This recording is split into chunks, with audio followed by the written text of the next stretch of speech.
onyalore kata kochak gi jenzima iga mokalo kata kidok nyaka chien kama lose sani sirkal ni kama Raila Odinga ne lose ndalo mochiwo ka wacho ndalo ko be ndalo 22 be ndalo marom nade wacho ndalo 22 sani odong mondo mi ochop tarik 25 mano ganda jo Kenya makwan gi romo 60 mane dweni mar 6 libedo kata ka itimo rapar mar every victim mar police overreach nigi ratiro mondo be compensated.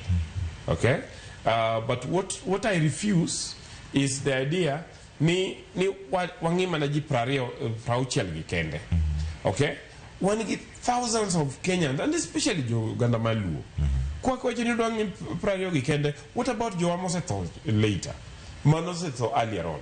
So what we are saying, let's document wangi records mag serikal, records mag civil society. Waneni what is it? Erejo mose inyore. Then eregi mawanyalo timo negi as a nation. And this compensation, okay, serikali ma compensate gi. Anyone as a nation will come together mondo wa dignify jogi. Watim negi gi moro magibro parago. And umi awajo ni compensation must not necessarily be money. Compensation ni might be nika kanitie mama mano inyore to ognoko nyal tero nyathine school because of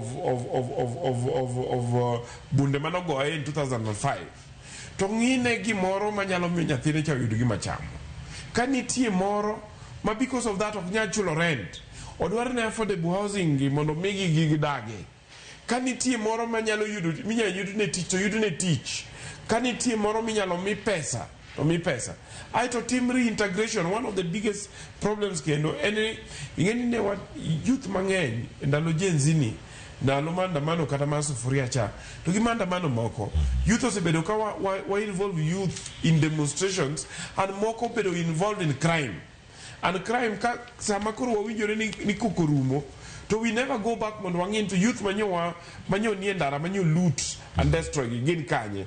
We need to bring those youth mondo wakel gi accept gi reintegrate gi. And I'm very happy gi manyo president Orlando mar the climate works kazi mtaani ni over 110,000 young people across the country. They had the opportunity mondo tike part of those youth kano wuok ndara kama kono negi yude gimoro pile ka pile to gionge tich and kuonde mane gitie moko be no okethore yude go no donje crime. So wamigi opportunity mondo gidhi giti kama ginyalo yude gimoro. That is part of compensation, that is part of dignifying in human rights reparation.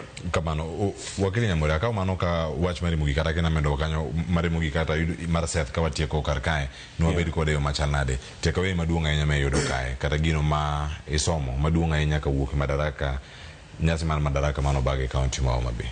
Yeah, an gima aneno maduong' kendo ma anyiso jowa eneni wan gi opportunity kako ganda mondo wadongre waka opportunity no kik wa waste this opportunity. Adwa ni mondo ago erokamano mokwongo ne governor manyo host wa maen governor Wanga aita ago erokamano ne the chairman mar the National Steering Committee on National Celebrations manyo pango gino te maen Dr. Raymond Omolo aita ago erokamano ne migepe te Tago erokamano bene jo siasa motel negi President William Ruto gi Raila Odinga for what they did. Aita go erokamano ne jo Homa Bay. Jo Homa Bay kane wacho gi kisungu you made us proud.